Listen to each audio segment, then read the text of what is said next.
Headlines प्रायोजक राम बंधू आचार, आपला टेस्ट पार्टनर।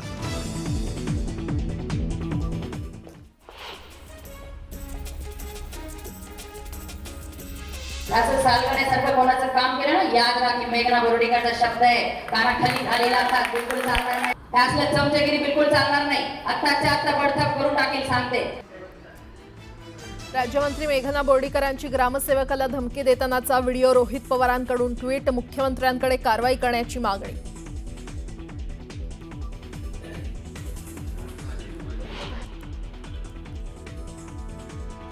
आपल्या बाबत चालू का सरकारचा पैसा वापरत असं एवढी अक्कल आपण ठेवायची, बाकी काय करायचं। मंत्री संजय शिरसाट यांच्या वक्तव्यानं राजकारण तापण्याची शक्यता।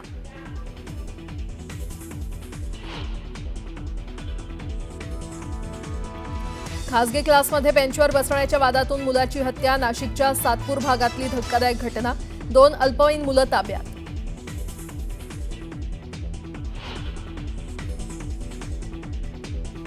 लोकलच्या 3ही मार्गांवर मेगा ब्लॉक, पश्चिम रेल्वेवर चर्चगेट ते मुंबई सेंट्रल, मध्य रेल्वेवर माटुंगा ते मुलुंड दरम्यान मेगा ब्लॉक।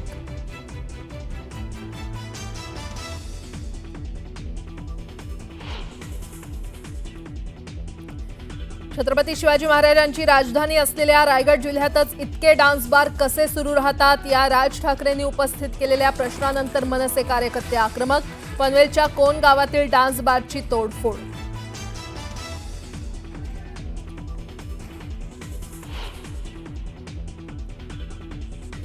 फरार आरोपी गोट्या गीतेचा नवा व्हिडिओ समोर, खोटे आरोप बंद करा नाहीतर बघून घेऊ म्हणत आव्हाडांना दिली धमकी।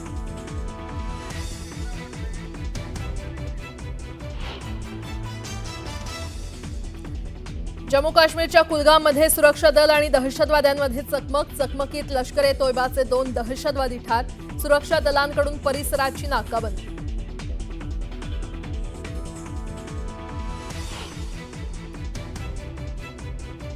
चाळीसगावात आंतरराष्ट्रीय ड्रग्ज रॅकेटचा पर्दाफाश, नाकाबंदी दरम्यान कारमधून 64 कोटी 90 लाखांचं ड्रग्ज जप्त, मुख्य आरोपीला तामिळनाडूच्या नागापट्टममधून अटक।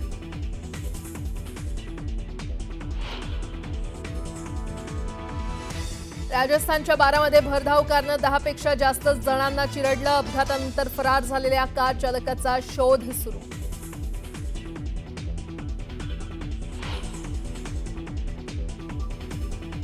वाईट हवामानामुळे 1 आठवड्याआधीच अमरनाथ यात्रा समाप्त, यंदा 4,14,000 भाविकांनी केलं बाबा बर्फानीचं दर्शन।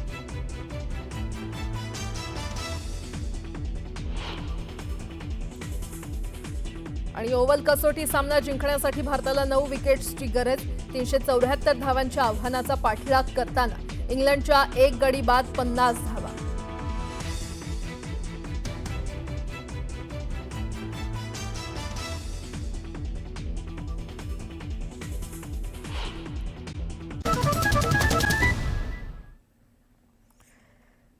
ब्रेकनंतर बुलेटिनमध्ये तुमचं स्वागत। पाहूयात गावाकडच्या 50 बातम्या।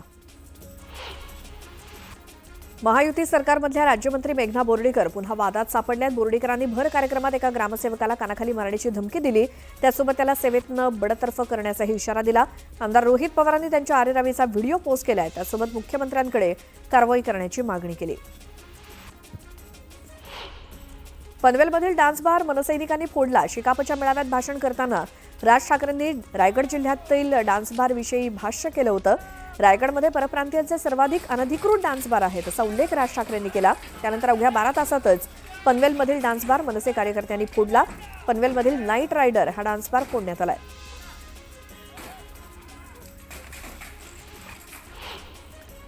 मुख्यमंत्री देवेंद्र फडणवीस आज अमरावतीच्या मोर्शी शहराच्या दौऱ्यावरती आहेत। मोर्शीमध्ये उभारण्यात येणाऱ्या शासकीय मत्स्य विज्ञान महाविद्यालयाचा मुख्यमंत्री देवेंद्र फडणवीस यांच्या हस्ते भूमिपूजन होणार आहे। जबाबदार पदावरती असल्यामुळे जोपर्यंत सत्यता समोर येत नाही तोपर्यंत प्रांजल खेवलकर या प्रकरणावरती भाष्य करणार नाही असं वक्तव्य रक्षा खडसेंनी केलं। सांगलीच्या भिगवणमध्ये 9 ऑगस्टला ऊस परिषदेचं आयोजन करण्यात आल्याची माहिती शेतकरी नेते रघुनाथदादा पाटील यांनी दिली। ऊसाचा पहिला हप्ता 5,000 रुपये, दुधाला वाढीव दर अशा विविध मागण्यांसाठी ही परिषद घेण्यात येणार आहे। जळगाव जिल्ह्यातील रावेर तालुक्याच्या सातपुड्याच्या पर्वतरांगांमध्ये असलेल्या पाल शिवारात आदिवासी शेतकऱ्यांना 1975 मध्ये मिळालेल्या इनामी जमीन धरण बांधण्याच्या नावाखाली 2003 मध्ये वनविभागानं घेतल्या. त्यामुळे आदिवासी शेतकरी भूमिहीन झाले. ताब्यात घेण्यात आलेल्या जमिनीवरती कुठलीही धरण बांधलेलं नसताना आपल्या जमिनी परत मिळाव्यात यासाठी गेल्या 20 वर्षांपासून भूमिहीन झालेले आदिवासी शेतकरी संघर्ष करतायत. म्हसळा शहरामध्ये मोकाट, कुत्रे, गायी, गुरं, जनावरं यानंतर आता घोड्यांच्या वावरामुळे शहरातील वाहन चालक आणि पादचारी त्रस्त झालेत. सध्या पावसाळा सुरू आहे. घोडेमालकांच्या हाताला काम नाहीये. त्यामुळे घोडेमालकांनी आपल्या ताब्यातल्या घोड्यांना मोकाट सोडलंय. मोकाट घोड्यांमुळे अपघातांचा धोका वाढलाय. सांगलीच्या वाळवा तालुक्यातील कुंडलवाडी इथे जुन्या वारातनं एका व्यक्तीची हत्या करण्यात आली. चाकूनं भुसकून हत्या करण्यात आली असून आरोपी विरोधात गुन्हा दाखल झालाय. नाशिकच्या बळी मंदिरातील पारायणाला जाण्यासाठी निघालेल्या एका वृद्ध महिलेला भरधाव ट्रकनं चिरडलं. यात महिलेचा जागीच मृत्यू झालाय. तर अपघातानंतर ट्रक चालकानं पळ काढला असून पोलिसांकडून त्याचा शोध सुरू आहे. खासगी क्लासेसमध्ये बेंचवरती बसण्यावरून झालेल्या वादात एका शाळकरी मुलाची हत्या करण्यात आल्याची धक्कादायक घटना नाशिकच्या सातपूर भागात घडली. वादानंतर 2 अल्पवयीन मुलांनी त्याला मारहाण केली असून यात त्याचा मृत्यू झाला. पोलिसांनी दोन्ही आरोपींना ताब्यात घेतलंय. चाळीसगाव पोलिसांनी आंतरराष्ट्रीय ड्रग्ज रॅकेटचा पर्दाफाश केला. 24 जुलै रोजी नाकाबंदी दरम्यान एका कारमध्ये पोलिसांनी तब्बल 64 कोटी 90 लाख रुपये किमतीचं अॅम्फेटामाइन ड्रग्ज जप्त केलं होतं. या ड्रग्ज प्रकरणातील मुख्य सूत्रधाराला पोलिसांनी तामिळनाडूतल्या नागापट्टम जिल्ह्यातील विलुंदामावाडी इथून अटक केली. न्यायालयाच्या निर्देशानुसार मुंबईतील कबुतरखान्यांवरती प्रशासनानं कारवाईला सुरुवात केली. पालिका पथकानं दादरमधल्या कबुतरखान्यावरती शेड लावली आहे. तर कबुतरांना खाद्य देणाऱ्यांवरती दंडात्मक कारवाई करण्यात येणार आहे. पिंपरी चिंचवड शहरातील वाढत्या वाहतूक कोंडीच्या पार्श्वभूमीवर पोलिसांनी शहरात प्रवेश करणाऱ्या अवजड वाहनांच्या वेळेत 2 तासांनी वाढ केली. यापूर्वी सकाळी 8 ते 11 आणि संध्याकाळी 5 ते 9 या वेळेत वाहनांना प्रवेशास मनाई होती. आता सकाळी 8 ते 12 आणि दुपारी 4 ते रात्री 9 पर्यंत प्रवेशाला बंदी असेल. पावसाळा सुरू असल्यामुळे पवना आणि इंद्रायणी नदीच्या पाण्यातील गढूळतेचं प्रमाण वाढलं आहे. गढूळ अशुद्ध पाणी शुद्ध करण्यासाठी रासायनिक पदार्थांच्या प्रमाणाचा देखील वापर वाढला आहे. त्यासाठी 3 कोटी 13 लाख रुपयांची रसायनं घेण्यात येणार आहेत. गणेशोत्सवानिमित्तानं रेल्वे गाड्यांचं आरक्षण करताना प्रवाशांना अडचणींचा सामना करावा लागतोय. आरक्षण प्रणाली बंद राहणार असल्यामुळे प्रवाशांना आरक्षित तिकीट मिळणं किंवा तिकीट काढणं अशक्य होणार आहे. आई बाबा होण्याचं स्वप्न उराशी बाळगून असलेले अनेक पालक दत्तक मुलांच्या प्रतीक्षेत असतात. ही स्थिती मोठ्या शहरांमध्ये किंवा जिल्ह्यांमध्ये असते. लहान जिल्ह्यांमध्ये ही स्थिती नसली तरी दत्तक प्रक्रियेतील कायदेशीर अडथळे आणि प्रशासकीय दिरंगाईमुळे इच्छा असूनही 2 ते 3 वर्ष वाट बघावी लागते.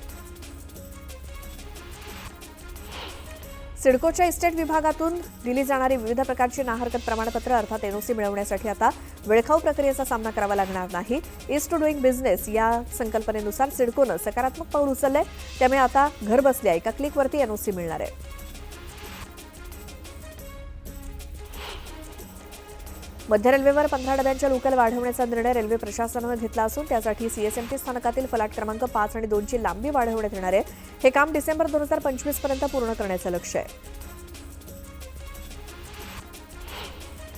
मुंबईच्या सौंदर्यात भर पडावी आणि मेट्रो मार्गाची सहज ओळख व्हावी यासाठी एमएमआरडीएनं सुशोभीकरण आणि सार्वजनिक सुविधा उपक्रमाअंतर्गत मुंबई महानगर प्रदेशातील मेट्रोच्या एकूण 2962 खांबांपैकी 2537 खांबांवरती रंगकाम पूर्ण केलंय. मिठी नदी घोटाळा प्रकरणी ईडीनं 8 ठिकाणी छापे टाकत 47 कोटी रुपयांची मालमत्ता जप्त केली. या जप्तीच्या कारवाईमुळे आतापर्यंत या प्रकरणी एकूण 49 कोटी 80 लाख रुपयांची मालमत्ता ईडीनं जप्त केली आहे. देशभरातील विमानतळावरती तस्करी दरम्यान कस्टम विभागाकडून पकडल्या जाणाऱ्या प्राणी पक्ष्यांना संबंधित विमान कंपनीद्वारेच परत पाठवलं जाणार आहे. नागरी विमान वाहतूक महासंचालनालयाकडून हा आदेश जारी करण्यात आला आहे. महापालिका आणि विभागीय शिक्षण उपसंचालक यांच्या अंतर्गत पार्ट टाइम शिक्षक आणि कंत्राटी शिक्षक म्हणून यंदा 4824 शिक्षक कार्यरत आहेत. अतिरिक्त शिक्षक असतानाही कंत्राटी आणि पार्ट टाइम शिक्षक का नेमले जातात अशी विचारणा शिक्षक संघटनांनी केली आहे. गेल्या 7 महिन्यात चिकुनगुनियाचे रुग्ण मोठ्या संख्येनं वाढल्याचं महापालिकेच्या आरोग्य विभागानं दिलेल्या आकडेवारीवरून स्पष्ट झालंय. गेल्या वर्षी या कालावधीत अवघ्या 46 रुग्णांची नोंद झाली होती. तीच संख्या जवळपास 6 पटीनं वाढून यंदा 265 वरती पोहोचली आहे.